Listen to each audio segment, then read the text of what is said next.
Et un jour, elle est rentrée en stage, elle avait le visage tuméfié, elle avait des bleus partout. Et je lui ai dit, mais qu'est-ce qui s'est passé? Elle me dit, j'ai envie de le raconter à tout le monde. Non mais moi ça m'a choquée. Ouais. Alors raconte-nous maintenant la science derrière cette magie.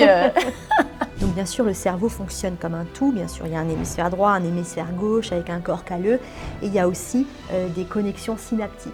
Je suis convaincue que si chacun d'entre nous est connecté à son potentiel, seul le bon en émane. Je viens de vivre un moment absolument hors du temps. Il y a quelques années, j'ai découvert Brighter Mind, une école qui propose des stages où les enfants sont capables de lire les yeux fermés. Oui, vous m'avez bien entendu, les yeux fermés. De reconnaître les couleurs, les yeux fermés. Et je me suis dit, qu'est-ce que c'est que ce truc? Il faut vraiment que je comprenne de quoi il s'agit et que j'aille explorer cette école, ces enseignements-là. Et aujourd'hui, j'ai une chance immense de rencontrer Alicia. Bonjour Alicia. Bonjour. Alicia est la responsable Europe de Brighter Mind. C'est la personne qui a implémenté ces écoles en Europe. Et donc, c'est une école qui a été créée en Inde. Et elle va tout nous raconter aujourd'hui à la fin. Restez bien jusqu'à la fin de l'épisode. Parce qu'à la fin de cet épisode, vous saurez tout sur cette école, sur ses enseignements et à quel point c'est juste fabuleux. Et c'est une belle démonstration du potentiel humain inexploité. Bonjour Alicia, merci d'être là. Vraiment. Avec plaisir. Merci d'avoir pris le temps. Du coup, on se rencontre à Lausanne, qui n'est pas la ville où tu es basée, mais du coup, merci pour ce moment. Raconte-nous tout alors. Brighter Mind, c'est né en Inde. Ça a été créé par deux Indiens, il me semble, dont un est un neuroscientifique. Alors, Brighter Mind, donc ça a vu le jour en Inde en 2014. Ça a été créé par une équipe de personnes passionnées par l'éducation, les neurosciences, la pédagogie. Ils ont souhaité mettre en place une méthode qui pouvait vraiment répondre aux besoins du moment pour les enfants, leur donner des outils pour apprendre à avoir confiance en soi, pour développer leur potentiel, pour apprendre à se relaxer, parce que finalement, ce n'était pas si facile d'en avoir. Et donc, Brighter Minds est né comme ça, de cette passion-là. Ce que j'adore, et on va le voir au fur et à mesure de l'épisode, c'est que quand on va sur votre site internet, c'est écrit « It's not magic, it's science ». Ce n'est pas de la magie, c'est de la science. Et on va découvrir avec toi les fondements derrière tout ça. Et du coup, c'est quoi ton parcours, Alicia? Comment t'es arrivée dans cette aventure Brighter Mind et d'avoir pris ce challenge d'instaurer ces écoles-là en Europe? Enfin, je peux comprendre que ça puisse exister en Inde, parce qu'il y a tout ce background culturel, je ne vais pas dire religieux, mais spirituel, qui a cette ouverture sur ce monde invisible. Mais en Europe, waouh, quoi. Oui, c'est vrai, c'est un beau défi. Alors, mon parcours, donc moi, j'ai commencé par la scène, donc j'ai fait du théâtre, de la danse, de la musique. Et quand j'ai eu 30 ans, j'ai plus trouvé de sens sur scène. J'arrivais plus à savoir qu'est-ce que je faisais, quel était le but en fait de ma vie. Et j'ai toujours senti que j'avais envie de travailler avec les enfants, que j'avais envie d'apporter une contribution positive en fait à cette humanité. Et je ne savais pas encore comment. Et donc j'ai voyagé et j'ai atterri en Inde. Et donc là, j'ai rencontré des enfants qui avaient des bandeaux sur les yeux et qui arrivaient à lire, sans voir. Et donc j'ai un petit peu creusé, ça m'a vraiment intriguée. Et donc je me suis rendu compte que notre cerveau a des capacités qui sont extraordinaires quand il est vraiment connecté au cœur, au corps, dans un environnement positif. Et donc j'ai rencontré ces chercheurs et j'ai senti que c'était ça en fait, c'était avec cette contribution-là que j'avais envie d'avancer dans ma vie, que j'avais envie d'amener ça aux enfants en Europe. Donc je suis rentrée en Europe, j'ai formé des enfants et c'est allé très vite. J'ai formé aussi des facilitateurs et donc j'ai une équipe, bien sûr je ne suis pas toute seule, loin de là. Et donc au fur et à mesure de former des enfants, d'avoir de la confiance de la part de l'équipe de l'Inde, de voir que il y a cet enthousiasme de ma part et cette envie d'adapter aussi les choses, d'être à l'écoute du public européen, parce que bien sûr, comme tu dis, c'est très différent quand même. Les enfants sont pareils, mais les cultures sont différentes, les approches sont différentes. Et donc voilà, ça s'est fait naturellement et j'ai l'humilité de contribuer à ça. Et j'apprends aussi moi tous les jours. Oui, j'imagine. C'est un grand chemin. Et donc là, l'objectif, la vision de l'Institut Brighter Minds France-Europe, c'est que tous les enfants en Europe puissent bénéficier des outils de Brighter Minds. Donc que tous les enfants en Europe puissent atteindre leur vrai potentiel, leur plein potentiel, puissent être équilibrés, créatifs, épanouis sur tous les plans. Voilà, ça c'est vraiment notre objectif. C'est magnifique parce que, en l'occurrence, Brighter Minds c'est dédié aux enfants. Il y a un petit programme pour les adultes, mais en réalité, c'est des compétences qu'on a tous.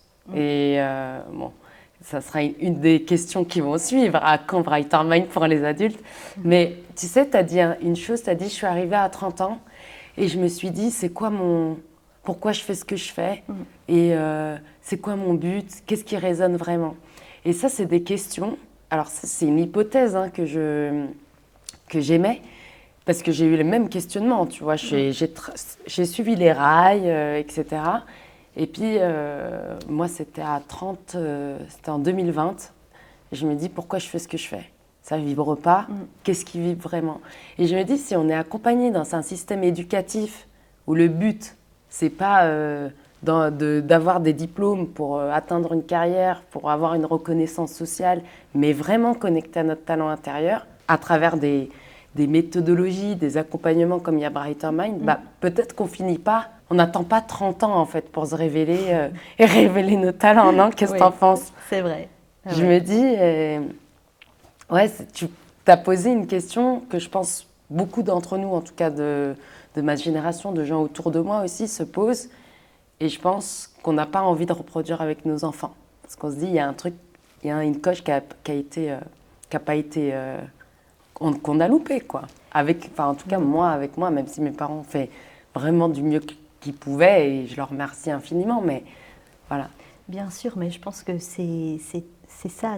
Chacun fait du mieux qu'il peut et il n'y a aucun problème avec ça. Mais maintenant, si on pouvait, dès le début de la vie, avoir des outils qui nous permettent d'être vraiment ce qu'on doit être et pas de devoir attendre 18 ans pour avoir le droit de faire des choix ou si on est capable de vraiment se connecter à sa sagesse pour savoir ok, qu'est-ce qui est bon pour moi, vers où je dois aller, ça peut permettre à tous les jeunes de savoir aussi quel type de fréquentation sont positives, quel type d'études, d'orientation, quel type d'environnement.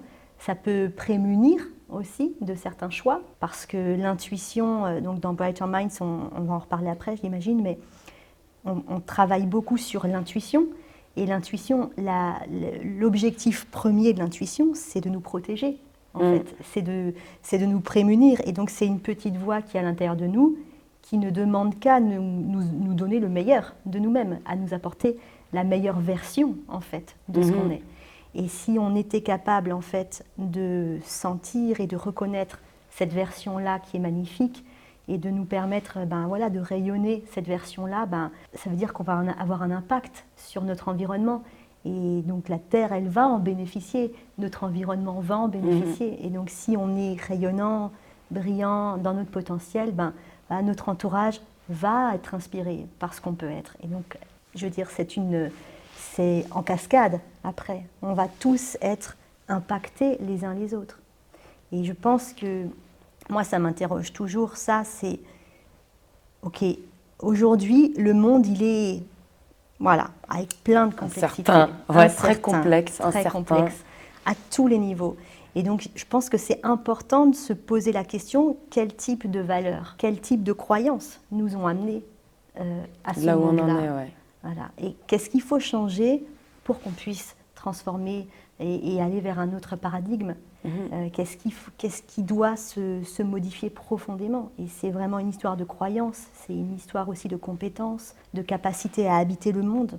De conscience, comme tu disais, le fait d'être connecté à son potentiel. Et moi, c'est quelque chose auquel je crois fermement et c'est pour ça que j'ai créé Revealing, c'est que je suis convaincue que si chacun d'entre nous est connecté à son potentiel, seul le bon en émane. J'ai jamais rencontré une personne profondément heureuse qui est mal intentionnée, jalouse ou autre. C'est des gens qui veulent être dans le partage. Et ça, pour moi, c'est une mission d'éducation qui est primordiale, vraiment. Donc tu disais avec Brighter Mind, se reconnecter à cette intuition. Et justement, Brighter Mind met en valeur le fait qu'on est dans des sociétés où on va surstimuler le cerveau gauche et on va rien faire avec le cerveau droit. Le cerveau droit, qui est le siège de cette intuition, c'est magnifique ce que tu as dit sur l'intuition, qui est comme ce guide en fait, qui nous guide. Et dans ces temps incertains, moi aussi c'est une question en tant que maman, je sais que tu es maman aussi, oui. Que je me suis posée. Est-ce que je veux que mon fils passe par le système d'éducation que j'ai eu? Comment est-ce que je peux lui donner toutes les ressources, tous les outils? Enfin, j'aime pas outils parce que ça fait très mécanique, mais en tout cas, l'aider à se connecter à toutes ces ressources pour être en capacité d'être assez flexible, adaptatif, traverser ce qui peut arriver. Aujourd'hui, il y a l'IA, on ne sait pas quel métier existera demain. Il y a des tensions géopolitiques, il y a des enjeux environnementaux. C'est un monde, c'est pas le monde que j'ai connu quand j'étais petite. Donc là, de se dire, et si, à travers une éducation bien équilibrée, c'est-à-dire pas qu'une surstimulation du cerveau gauche, je pouvais donner à mon enfant toutes les capacités pour traverser la vie. Et du coup, comment vous stimulez ce cerveau droit? Alors, déjà, ce qui est... Donc, effectivement, Brighter Minds va, on va dire, plus stimuler le cerveau droit. Le cerveau gauche, on en a bien sûr besoin. L'idée, c'est vraiment d'être équilibré au niveau cérébral, de bien utiliser les deux hémisphères parce qu'ils vont travailler de concert, en fait. Donc, si on surstimule le droit, c'est pas non plus génial. Il faut vraiment que le droit et le gauche aient cet équilibre-là. Et on a besoin, c'est comme... il y en a qui opposent raison et rationnel, mais non, il y a besoin de la raison. Bien sûr. Raison et intuition, il y a besoin, en fait. Des deux. Des deux, parce que l'intuition est aussi mêlée à cette raison. En fait, la vie, c'est quelque chose de... C'est très organique, notre corps est organique et il y a une cohérence, il y a une logique, en fait, qui est à l'intérieur. Et donc, dans Brighter Minds, effectivement, on va dire, mettre un peu plus l'accent sur le cerveau droit en travaillant des activités qui vont relaxer le corps, lui donner confiance, amener un environnement bienveillant, amener de la créativité, de la réflexion, la possibilité d'être vraiment ce qu'on doit être. Et surtout, ce que j'ai envie de dire, et ce qui pour moi est essentiel, surtout dans Brighter Minds en Europe, je pense plus que dans Brighter Minds en Inde, c'est d'avoir la possibilité de se tromper, d'oser faire des erreurs, d'aimer faire des erreurs. Parce qu'en fait, c'est comme ça vraiment qu'on apprend et qu'on apprend la motivation, qu'on développe l'intérêt. Tu vois, ce qu'il y a dans notre système académique, c'est vrai qu'on n'a pas vraiment, finalement, il n'y a pas d'espace pour apprendre, puisqu'on est noté, quand on fait une erreur, c'est mal, donc on a une mauvaise note. Or, l'important, là, c'est justement, en tout cas dans Brighter Mind, c'est d'oser ne pas savoir, oser être dans un espèce d'inconnu pour laisser monter qu'est-ce qui va se passer, laisser émerger. Mais ça, c'est juste sublime. Laisser se révéler, Parce que la plupart des gens qui veulent opérer des changements, par exemple, il y a souvent la peur de l'inconnu. Alors que si on apprend dès notre plus jeune âge que, en fait, l'inconnu, c'est positif parce qu'il émane quelque chose de magnifique. Et pour avoir assisté, après tu vas nous raconter typiquement qu'est-ce qui se passe quand un enfant commence. Mais pour moi qui ai assisté aujourd'hui au stage, j'ai trouvé ça sublime. Enfin, je t'ai vu avec les enfants dire, tu sais, j'ai vu cette petite fille qui savait mais qui n'osait pas dire parce que c'est tellement... et qui était dans la tête et tu disais non, qu'est-ce que tu sens? Tu sais, c'est bien, tu as un apprentissage. C'est normal que tu te trompes. Et bien c'est comme ça, c'est parce qu'on apprend. Et moi, je veux que vous vous trompiez. Et je me disais, mais c'est tellement beau parce que ça donne cette envie d'apprendre et ça enlève cette peur de se tromper. Et donc, par essence, si tu n'as plus peur de te tromper, tu vas prendre plus de risques. Exactement. Mais c'est exactement ça. Si tu arrives à éveiller l'intérêt de l'apprentissage chez l'enfant, il peut tout apprendre. En fait, le problème, c'est juste une histoire d'intérêt. C'est comment éveiller cet intérêt. Si un enfant a envie d'apprendre, il va tout faire. Et en fait, qu'est-ce qui empêche d'apprendre? C'est la peur de se tromper, la peur de mal faire, la peur de l'échec et tout ce qui va avec le stress, la pression, la compétition, blablabla. C'est ça. Alors, demain, j'inscris mon enfant chez Brighter Mind. J'ai vu un petit bout là, mais pour que tous ceux qui regardent cette vidéo aient une idée concrète, ça se passe comment? Alors, tu inscris ton enfant à Brighter Minds. Donc, il va venir à une session qui est organisée par un facilitateur. Et donc, c'est entre 9 et 12 sessions. Ça peut être un petit peu plus long, ça dépend des besoins des enfants. Et c'est 3h30 par session. Et donc là, les enfants vont travailler sur des exercices de relaxation. Il y aura de la gymnastique cérébrale qui va faire travailler les deux hémisphères, les deux côtés en fait, du corps, avec des mouvements un petit peu complexes. Il va y avoir de la gymnastique oculaire, de la danse, de la musique qui a une fréquence alpha, donc une musique binaurale. Ça, je vais l'expliquer après. Il va y avoir des fois des exercices de mémoire, d'illusion pour travailler l'attention. Et il va y avoir ces exercices donc, de substitution sensorielle. C'est le moment que tu as vu où les enfants ont les yeux masqués avec des bandeaux et on va travailler avec des objets de couleur, des balles, des cartes, des coloriages, des gobelets. Et l'objectif, là, c'est d'aller chercher l'information à l'intérieur de soi. Donc, j'ai les yeux masqués. Pourquoi on masque les yeux? Parce que déjà, la vue, elle est tout le temps... C'est le sens qui est le plus stimulé. En fait, on surstimule la vue en permanence. Et donc là, on va justement occulter la vue pour que les autres sens puissent prendre le dessus. Quand on ferme les yeux, c'est connu, on entend plein de choses parce qu'il y a tout qui commence à se révéler. Donc là, l'idée, c'est d'aider l'enfant à s'habituer à avoir les yeux fermés, à s'habituer à faire du calme à l'intérieur de lui pour sentir, entendre. Ne serait-ce que entendre comment je me sens aujourd'hui. Qu'est-ce qui se passe en moi?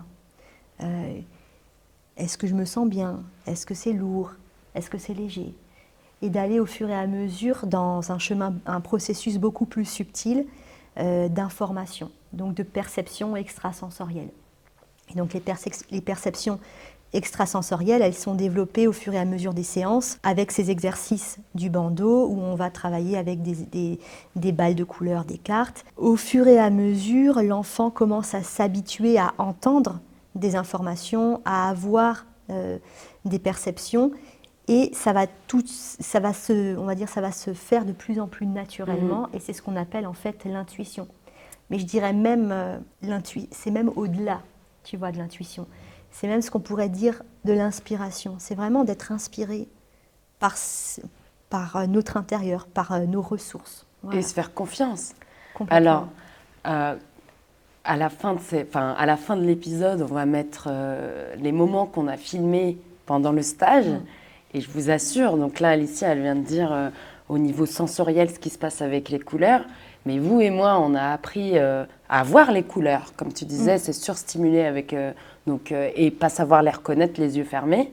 Et là, il y a des enfants, et vous le verrez à la fin de l'épisode, restez bien jusqu'au bout, qui prennent des boules de couleurs, les yeux fermés, qu'ils les mettent comme ça, qu'ils les sentent, qu'ils les font passer là, qu'ils les font passer sous les pieds. Et là, j'ai vécu ce moment-là, qui dit... ça me fait penser au bleu de la mer, donc c'est bleu. Et c'est bleu.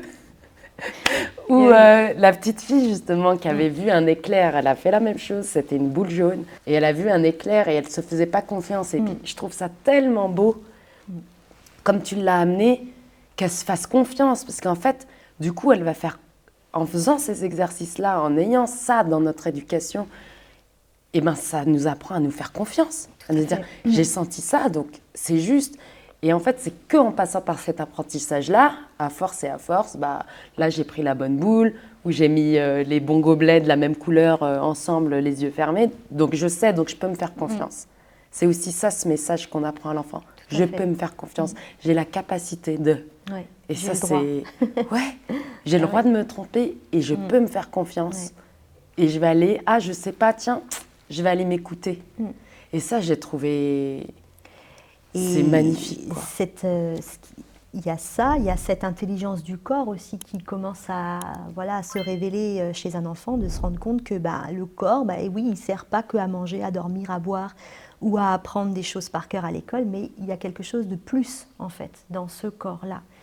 Et donc, ça reste bien sûr très étonnant, toujours mystérieux. On ne sait pas tout, en fait, finalement. Qu'est-ce qu'on sait ? Pas tout. Qu'est-ce qu'on sait ? On ne sait pas grand-chose de toute notre potentiel. Hein.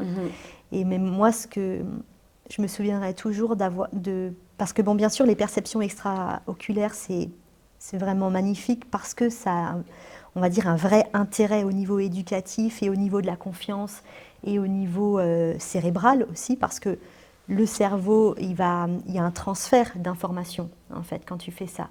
Donc le cerveau, c'est un entraînement cérébral aussi. Il y a une plasticité qui se crée quand on fait ça.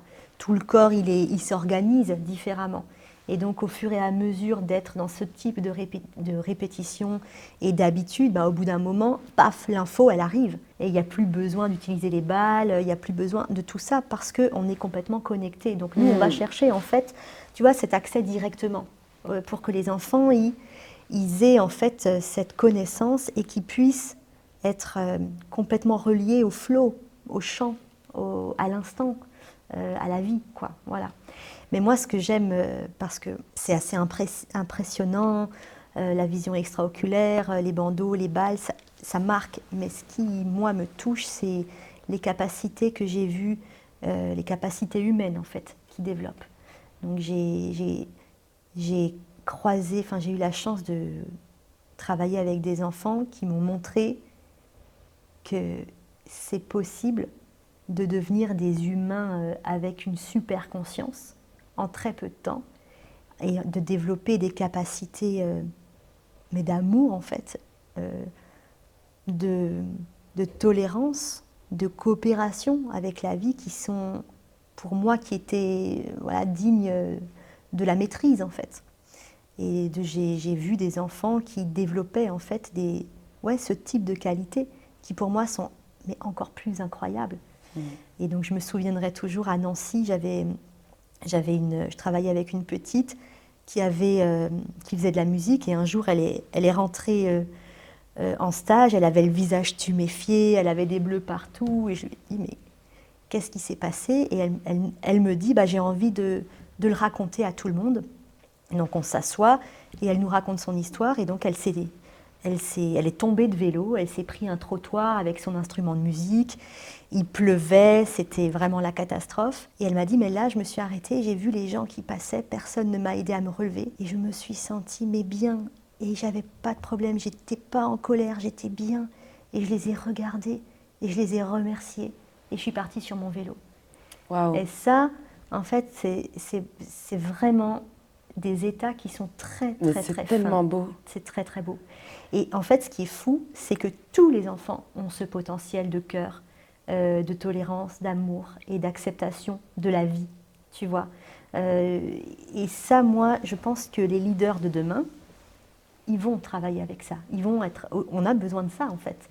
Si tu veux que le monde fonctionne aujourd'hui, s'il faut s'adapter aux grands enjeux de demain, c'est ça, en fait. C'est ce type de compétences qu'il nous faut. Mais on le voit déjà aujourd'hui, hein. Moi, j'ai eu la chance de participer à un des meilleurs programmes de leadership au monde. Et on travaille quoi ? On travaille l'intelligence émotionnelle. On travaille l'émotionnel du leader. Parce que tant qu'il n'a pas réglé ça, il ne va pas pouvoir être dans le cœur, dans l'écoute, dans la modération, dans la stimulation avec son équipe, s'il ne l'a pas fait déjà le chemin avec lui-même. Et c'est le premier pas. Et ce que tu soulignes là, c'est quelque chose qui me touche énormément parce que je trouve que dans nos sociétés européennes, donc moi je suis aussi marocaine et ça on le voit beaucoup moins dans la culture marocaine, mais les gens ne se parlent plus. Tu vois des choses, d'ailleurs il y a un influenceur sur Instagram qui a simulé un enlèvement d'enfants dans la rue pour voir comment les gens réagissent. Et il filme et les gens ne réagissent pas. Non mais moi ça m'a choquée. Oui. Et les gens aujourd'hui, ils n'ont pas le temps, ils sont sur les téléphones, il y a un truc qui est déconnecté. Et il y a eu un film absolument, moi, qui m'a bouleversée, d'Ivan Attal, qui était, je ne sais plus le titre du film, mais l'histoire, c'est, il y a un meurtre dans la cage d'escalier, la personne hurle à la mort, personne descend et personne n'appelle les flics. Et tout le film est sur quelle est la psychologie de la société, d'une société comme ça, où personne sort de chez lui parce qu'il entend hurler. Et si tu as peur de sortir, pourquoi tu n'appelles pas la police? Et c'est un film qui a quelques années maintenant, mais c'est quelque chose qu'on voit aujourd'hui. Et comme tu dis, reconnecter l'éducation, finalement, c'est quoi? C'est pas plus tard, 20 ans, 30 ans, de commencer à faire du développement personnel, et de passer et de faire du healing et de la déconstruction. Enfin, moi, c'est... je ne sais pas toi, mais la plupart d'entre nous, en tout cas de nos générations, c'est ça. Bien que nos parents aient fait du mieux qu'ils aient pu, mais si on peut leur donner la base de l'amour dès le départ, alors qu'ils sont déjà des récepteurs, même je dirais des générateurs déjà, des générateurs d'amour, c'est tellement beau, cette petite fille qui a rien laissé dans son cœur, pas une petite once de noirceur dans son cœur par rapport aux autres. Ni rancœur, que de l'amour. Et elle s'est dit, et qui raconte ça, qui est à l'aise aussi de raconter ça. Normalement, on a honte. Je suis tombée à vélo, je le dis à personne parce que je me sens... T'imagines ce cocon, c'est... En fait, voilà, je pense que c'est exactement ça. L'intuition, ça marche avec cette innocence-là et avec cet amour-là, l'amour de la vie. Parce que, en fait, la clé est là. Et même au niveau cérébral, quand tu aimes faire quelque chose, tu apprends beaucoup plus vite. Tu vois, s'il y a de l'amour, s'il y a de la joie, s'il y a tout ce type d'émotions, tu es tout de suite relié. En fait, tu as un intérêt, tu es relié à ce que tu fais. Donc c'est juste. Comment tu mets du sens, comment tu es, comment tu t'appropries les choses, comment tu t'appropries ton cœur, comment tu es connecté à ce cœur. Avec Brighter Minds, on travaille de partenariat avec Heartfulness, souvent. Donc on ne fait pas du tout méditer les enfants, mais on est partenaire de Heartfulness. Et pour moi, c'est vraiment important ce partenariat parce que c'est vraiment la science du cœur. Tu vois, le cœur, il est maintenant, je pense que le monde est prêt maintenant à entendre parler plus du cœur que du mental. Et que le monde qui nous attend, c'est un monde qui va être régi en fait par le cœur. Et pour qu'il y ait cette survie, pour qu'on puisse survivre, il faut du cœur. Et voilà. Donc, c'est sûr. Ce qui fait la beauté de la vie, c'est l'amour. Oui. Finalement, t'as beau, comme je dis toujours, les gens, c'est les questions qui tournent en boucle, c'est la vie amoureuse, la vie professionnelle, les finances, et après, pour les plus évolués, la vie spirituelle. Mais tu sais, ce côté un peu obnubilé par la réussite. On a grandi dans une société où il fallait tous être PDG du 440, tu vois, il faut être tous des grands patrons, mais so what en fait? Si tu as tout ça et que tu n'as pas l'amour au jour le jour, mais c'est un cadeau mais tellement beau, et ce qui fait tellement la beauté de la vie qui nous donne envie de nous lever le matin. Oui, tout à fait. Alors raconte-nous maintenant la science derrière cette magie. Alors c'est basé sur... Quelles études de neurosciences? Comment ça a été développé, étudié? Ça a été... Déjà, Brighter Minds s'appuie sur la neuroscience, donc sur les 4 piliers de la neuroscience, donc l'épigénétique, qui est cette science, on va dire, de l'environnement. Le gène n'est plus, on va dire, aussi déterministe. On sait qu'aujourd'hui, il a une influence sur l'environnement. Donc il y a certains gènes qui vont s'exprimer, d'autres qui vont s'inhiber en fonction des stimulations de l'environnement, des stimulations qu'on va recevoir. Donc déjà ça, c'est hyper important. Dans Brighter Minds, c'est un environnement positif. C'est de rappeler sans cesse, de répéter à l'enfant qu'il a toute la capacité à l'intérieur de lui, qu'il a déjà tout en lui en fait. Nous, en tant que facilitateurs, on va pas apporter quelque chose à l'enfant, on va juste lui montrer qu'il a déjà tout ça à l'intérieur de lui. Et donc il s'agit de se détendre, de se relaxer pour ouvrir, pour laisser faire, pour avoir, on va dire, cet espace vide à l'intérieur de soi qui va faire émerger quelque chose, tu vois. Ensuite, on va parler de la neuroplasticité. Donc la neuroplasticité, le cerveau est plastique, il va se réorganiser, il va aussi répondre, se transformer en fonction des différentes stimulations qu'il reçoit. Là, dans Brighter Minds, entre autres, c'est des stimulations aussi corporelles. Donc, on fait des exercices de gymnastique cérébrale où on va bouger les doigts, le corps d'une certaine manière. Je vous assure que ce qu'elle vient de faire avec les doigts, c'est pas aussi évident. J'ai essayé. Essayez chez vous, c'est vraiment pas évident. Pour qu'il y ait donc ce transfert d'informations. Et pourquoi ? Parce que, donc bien sûr, le cerveau fonctionne comme un tout. Bien sûr, il y a un hémisphère droit, un hémisphère gauche avec un corps calleux.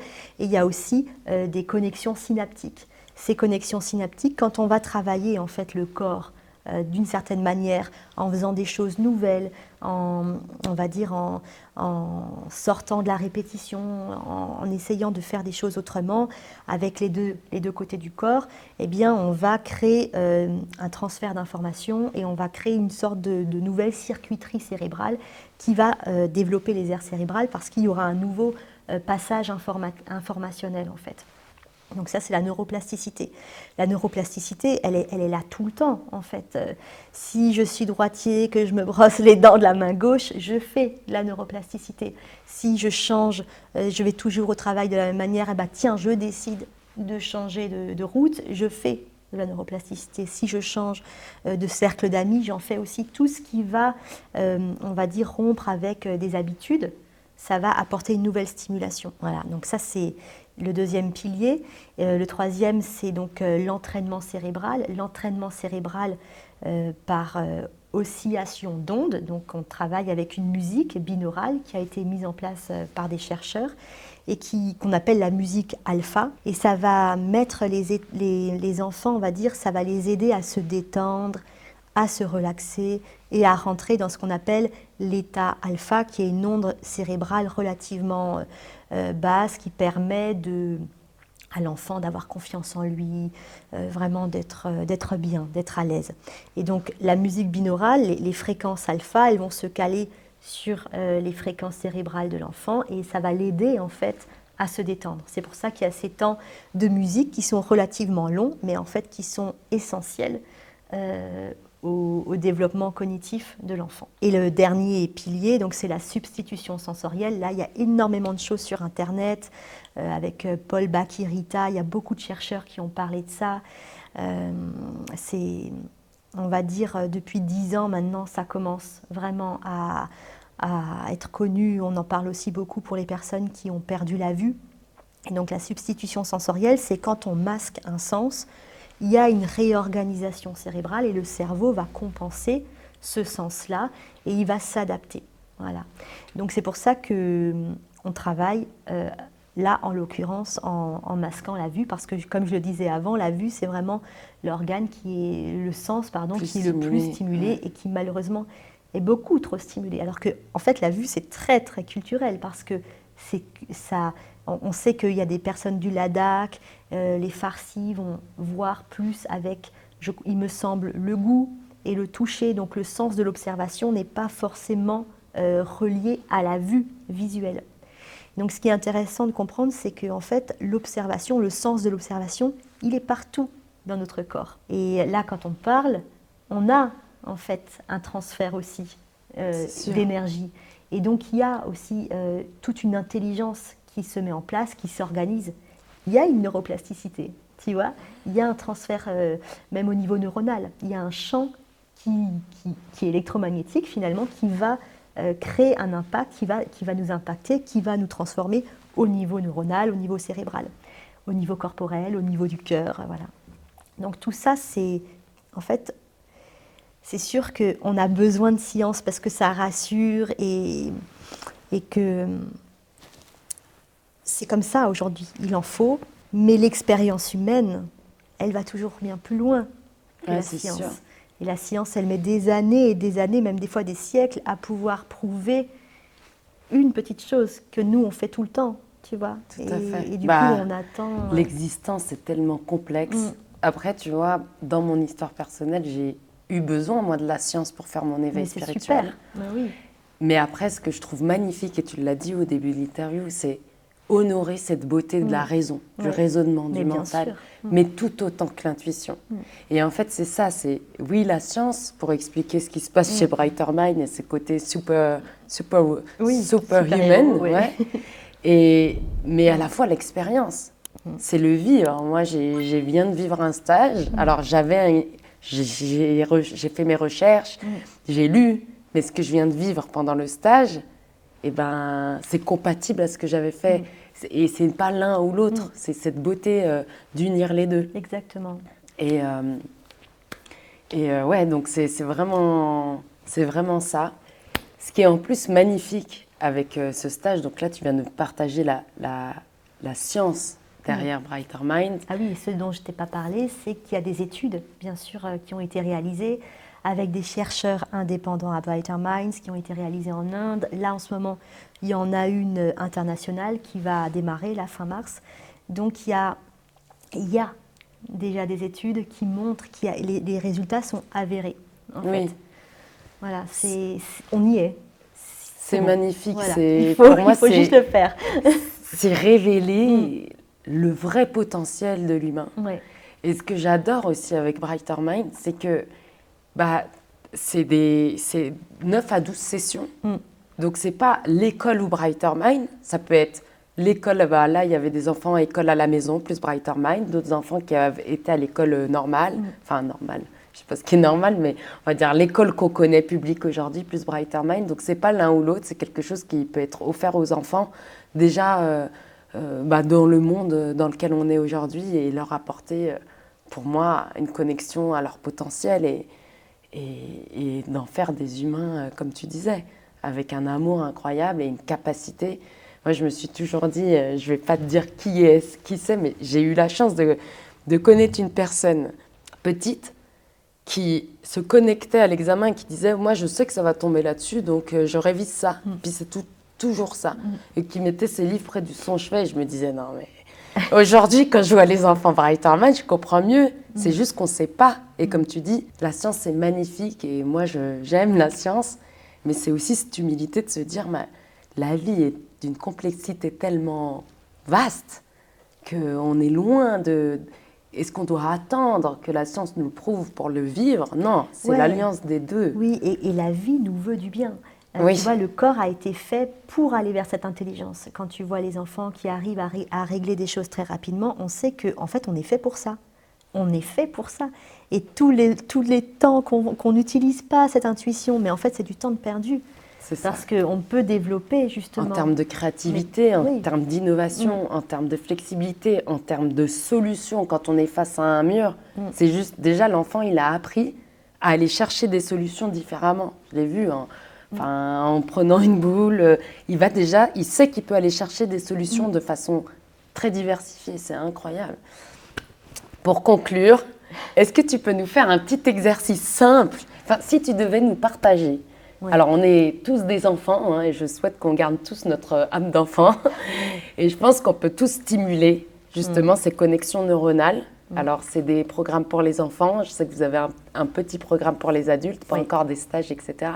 Mais là, si tu pouvais nous donner, je sais pas, 2 ou 3 takeaways qu'on pourrait faire demain. On commence, pour tous ceux qui regardent la vidéo, on commence ensemble à faire ces exercices. Oui, déjà, moi je pense que déjà la respiration, de respirer, c'est déjà la base. Donc de faire une respiration profonde, donc de se détendre, d'essayer de se connecter au cœur. Moi, je fais de la méditation avec Heartfulness parce que pour moi, c'est essentiel en fait d'avoir un espace pour se régénérer.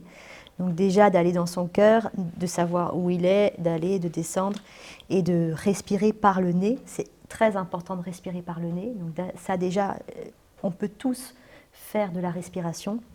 Ensuite, d'aller dans la nature, de marcher, de faire du sport. Le cerveau et le mouvement sont intimement liés. Sans mouvement, il n'y a pas de vie, il n'y a pas de neuroplasticité, il n'y a pas de stimulation cognitive. Le mouvement est essentiel. Et aujourd'hui, les enfants sont beaucoup trop assis. On est beaucoup trop assis en général. Donc il faut se lever, il faut se remettre un peu à l'effort, il faut aller suer, aller dans la nature, caresser les arbres, respirer, regarder, oser faire des choses qu'on ne fait pas toujours. Ça, c'est très important. Voilà. Ose parler à ton voisin, dis-lui un truc sympa, enfin quelque chose, tu vois, qui va rompre en fait avec ce quotidien. Et sinon, après, bien sûr, la stimulation cérébrale, quand on utilise sa main non dominante, on fait une stimulation cérébrale. Là, je peux vous montrer un exercice tout simple. Donc, il suffit de faire des petits cercles avec ses doigts, d'un côté puis de l'autre, et on passe voilà, à l'index. On essaye de ne pas toucher les doigts entre eux. Ensuite, on passe au majeur, d'un côté. Ensuite, on passe à notre chair annulaire. Alors celui-ci, j'ai du boulot moi. Et on essaye, et on termine, voilà, par l'auriculaire. Et donc le fait de stimuler comme ça, en faisant ce type d'exercice, ça c'est déjà un entraînement qu'on peut faire. Mais moi je pense que le meilleur entraînement, c'est de passer du temps de qualité avec sa famille, d'oser éteindre le téléphone, éteindre la tablette et d'être juste prendre son enfant, faire une marche quand le soleil se couche ou à l'aube même, quand le soleil se lève avec son fils, avec sa fille et en silence, juste marcher en silence, la main dans la main et observer le jour qui se lève, être en connexion avec la nature. Ça pour moi c'est de la neuroplasticité, c'est d'être connecté à son potentiel et c'est d'être relié à la vie. Merci Alicia, je crois qu'on va conclure sur ces belles paroles. Merci infiniment. J'étais ravie. Merci beaucoup.